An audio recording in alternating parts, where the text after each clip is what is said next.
नमस्कार, मैं अनिशा। बहुत बहुत स्वागत है आप सभी दर्शकों का देश न्यूज के खास कार्यक्रम में। और आज हम बात करेंगे पश्चिम बंगाल के मुख्यमंत्री ममता बनर्जी का जो सियासी सफर रहा, उनके जीवन में ऐसी कौन सी घटनाएं जो घटित हुई और वो कैसे आज इस मुकाम मुख्यमंत्री पद तक पहुंची, क्या क्या उनके जीवन में रहा, क्या क्या पहलू रहे, उन सभी विषयों पर हम चर्चा करेंगे। पश्चिम बंगाल की मुख्यमंत्री ममता बनर्जी जिद और जुनून की जीती जागती मिसाल है।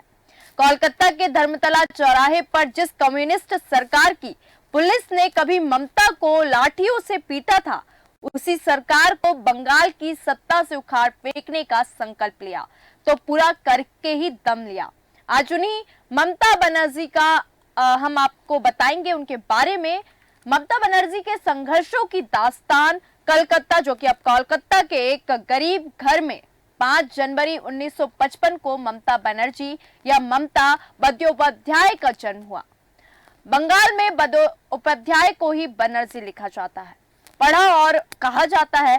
तब भला किसको पता था कि गरीब परिवार में जन्मी ये बच्ची एक दिन इतिहास रच देगी।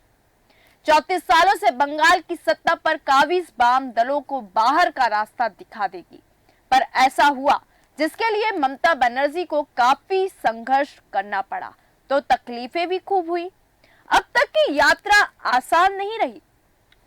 ममता बनर्जी 17 साल की थी, तभी उनके पिता का निधन हो गया।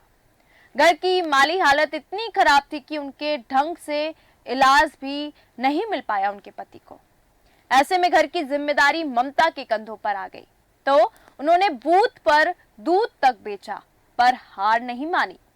दीदी के नाम से विख्यात ममता ने कलकत्ता के योगमाया देवी कॉलेज से स्नातक की शिक्षा ली। इसके बाद कलकत्ता विश्वविद्यालय से इस्लामिक इतिहास में स्नातकोत्तर की पढ़ाई की। फिर योगेश चंद्र चौधरी लॉ कॉलेज से कानून की डिग्री भी हासिल की। बेहद कम उम्र में ममता की रुचि राजनीति में हुई तो कांग्रेस पार्टी से जुड़ गई। पहले महिला कांग्रेस और फिर अखिल भारतीय युवा कांग्रेस की महासचिव बनाई गई। 1975 में उनको पश्चिम बंगाल में इंदिरा कांग्रेस का महासचिव बनाया गया। 1978 में वह कोलकाता दक्षिण जिला कांग्रेस कमेटी की सचिव चुनी गई। 1984 में ममता पहली बार कलकत्ता दक्षिण सीट से जीतकर लोकसभा पहुंची। तब 8वीं लोकसभा में वह देश की सबसे कम उम्र की सांसद थी।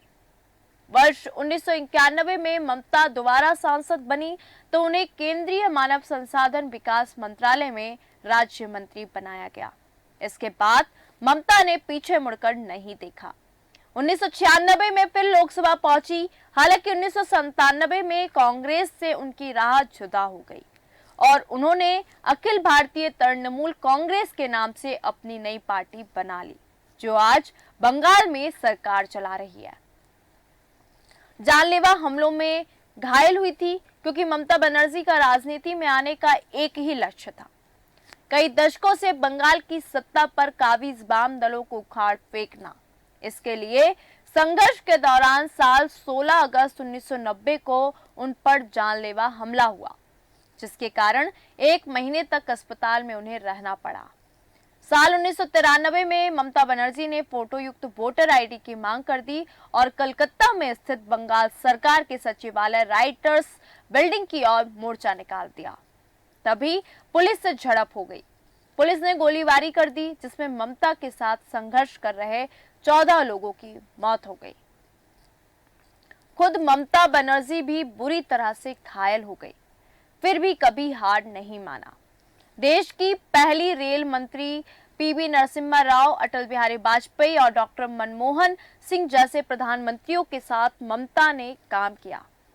भाजपा के साथ तृणमूल कांग्रेस का गठबंधन होने पर अटल बिहारी वाजपेयी की सरकार में उन्हें रेल मंत्री बनाया गया। वह भारत में रेल मंत्री बनने वाली पहली महिला सांसद है। उनका प्रभाव पूरी दुनिया पर इस कदर छाया कि 2012 में द टाइम मैगजीन ने ममता का नाम 100 सबसे प्रभावशाली लोगों की सूची में रख दिया। बात 2005 की है।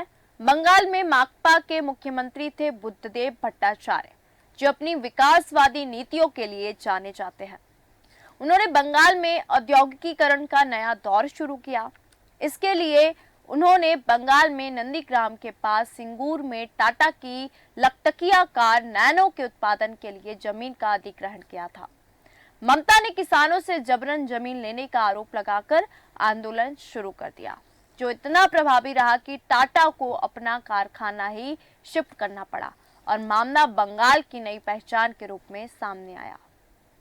इसका नतीजा ये रहा कि 2011 के विधानसभा चुनाव में ममता बनर्जी की तृणमूल कांग्रेस ने बंगाल में लेफ्ट का शासन खत्म कर दिया और खुद मुख्यमंत्री बन गई। 2016 और 2021 में भी बंगाल में तृणमूल की सरकार बनी और ममता वहां की सत्ता संभाल रही हैं।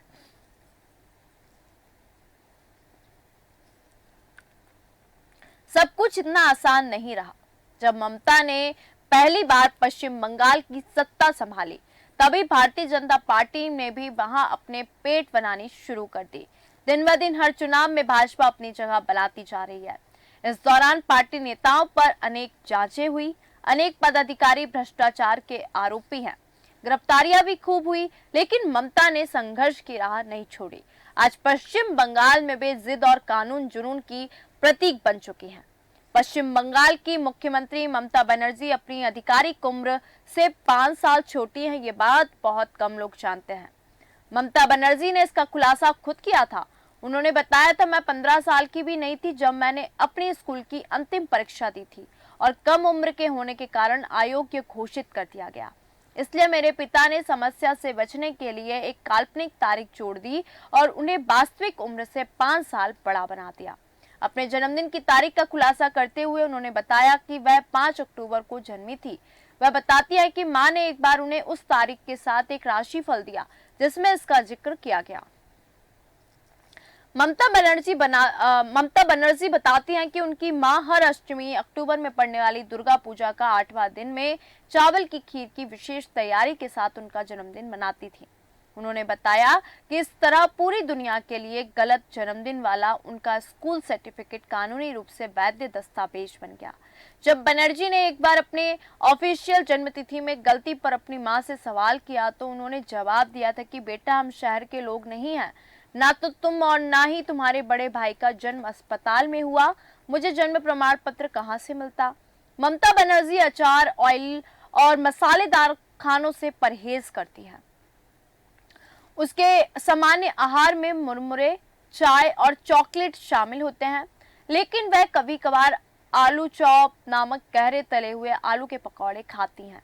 वह राजनीतिक रैलियों के दौरान और प्रशासनिक दौरों के दौरान हाइड्रेट रहने को लेकर भी काफी अलर्ट रहती हैं। ममता बनर्जी फिट रहने के लिए रोज ट्रेडमिल पर 5 से 6 किलोमीटर चलती हैं। वह अपने सहयोगियों और पत्रकारों के साथ सैर करती हैं। वह बहुत तेज रफ्तार में चलती हैं। कई बार उनके साथ चलने वालों को दौड़ना भी पड़ता है। ममता बनर्जी का पसंदीदा पहनावा सादी सूती साड़ी ही है। उनकी ये साड़ियां धनेखली में बनाई जाती है, जो अपनी बुराई के लिए प्रसिद्ध है। ममता बनर्जी को सादा जीवन पसंद है। दक्षिण कोलकाता के हरीश चटर्जी स्ट्रीट में उनका पैतृक निवास है। यह एक टेराकोट स्टाइल की छत वाला घर है, जो भारी बारिश के दौरान भर जाता है। वे अक्सर बारिश के दौरान अपने घर में प्रवेश करते हुए जलभराव वाली सड़क को पार करने के लिए ईंटों का उपयोग करते हुए नजर आती हैं। जब वह केंद्रीय रेल मंत्री थी, तब पूर्व प्रधानमंत्री अटल बिहारी वाजपेयी उनसे मिलने उनके घर गए थे और उनका ये घर देखकर हैरान हो गए। ममता बनर्जी को अपने इस पैतृक घर से बहुत लगाव है। ममता बनर्जी को प्रकृति से भी बहुत प्यार है। उन्हें नेचर फोटोग्राफी भी बहुत पसंद है। उन्हें संगीत भी बहुत पसंद है। उन्होंने कोलकाता में ट्रैफिक लाइट पर रविंद्र संगीत टैगोर के गीतों की शुरुआत की। उन्हें महान कवि काजी नजरुल इस्लाम के गाने और कविताएं भी बहुत पसंद है। उन्हें पेंटिंग करने का और कविताएं लिखने का भी शौक है। वह कई पेंटिंग्स बेच चुकी हैं और कई किताबें भी लिख चुकी हैं। पेंटिंग्स की बिक्री से मिले रुपयों को वह पार्टी फंड में दान कर देती हैं। राजनीति में आने से पहले ममता बनर्जी ने स्टेनोग्राफर की नौकरी भी की है। इसके अलावा वह प्राथमिक विद्यालय के शिक्षक, एक निजी ट्यूटर और यहाँ तक कि एक सेल्स गर्ल का काम भी कर चुकी हैं। ममता बनर्जी उन लोगों को कभी नहीं भूलती जो उनकी मदद करते हैं। ममता बनर्जी तुकबंदी में माहिर हैं। उनके बयानों में कई बार इसकी झलक देखने को मिलती है। उनके व्यंग्यात्मक वन लाइनर्स ने अक्सर विरोधियों को कड़ी टक्कर दी है। ममता बनर्जी को बंगाली लोक कला बहुत पसंद है। जब वह राज्य के सुदूर ग्रामीण इलाकों में जाती हैं तो स्थानीय हस्तशिल्प खरीदती हैं। वह लोक कलाकारों को भुगतान करने के लिए अपने 7 रुपयों का थैला लेकर चलती हैं। वह तकनीक की जानकार हैं और अपनी सरकार की उपलब्धियों को पोस्ट करने के लिए नियमित रूप से सोशल मीडिया का प्रयोग करती हैं। वह फेसबुक पर सवालों के जवाब भी देती हैं। ममता बनर्जी ने शादी नहीं की है। उनके कुल 6 भाई थे।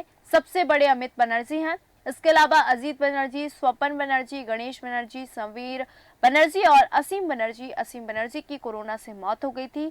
कजरी बनर्जी ममता की भाभी और समीर बनर्जी की पत्नी है।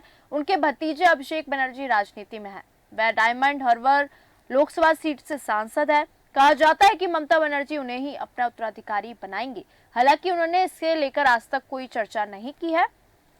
ममता बनर्जी ने इस्लामिक इतिहास में पराकाष्ठा हासिल की है। वो इतिहास में स्नातक हैं। इसके अलावा उनके पास शिक्षा और कानून में भी डिग्री है। पहनावे में ममता को एक रंगा बॉर्डर वाली सफेद सूती साड़ी पसंद है और ये साड़ियां धनकली बनती है। तो आपको बताया कि ममता बनर्जी के परिवार में आखिरकार कौन कौन है।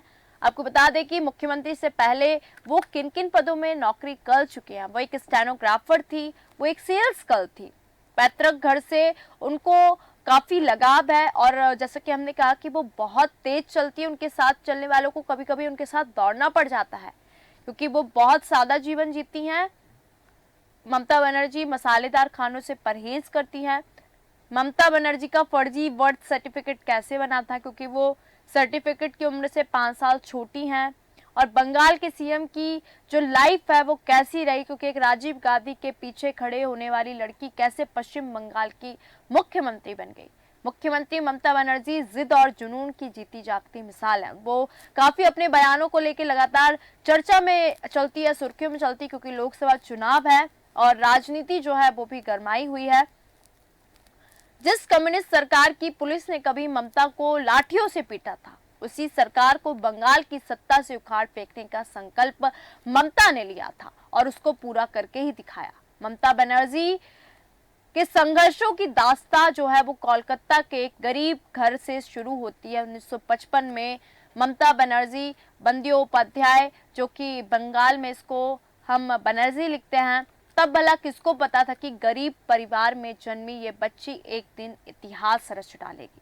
तो आज के खास कार्यक्रम में हमने आपको बताया ममता बनर्जी से जुड़ी तमाम रोचक और दिलचस्प जानकारी कि कैसे वो आज मुख्यमंत्री पद में आने तक उनको किन किन संघर्षों का सामना करना पड़ा और उनके जीवन से जुड़े कुछ रोचक पहलू के बारे में। तो दर्शकों, आज के खास कार्यक्रम में फिलहाल इतना ही। मुझे दीजिए इजाजत। नमस्कार।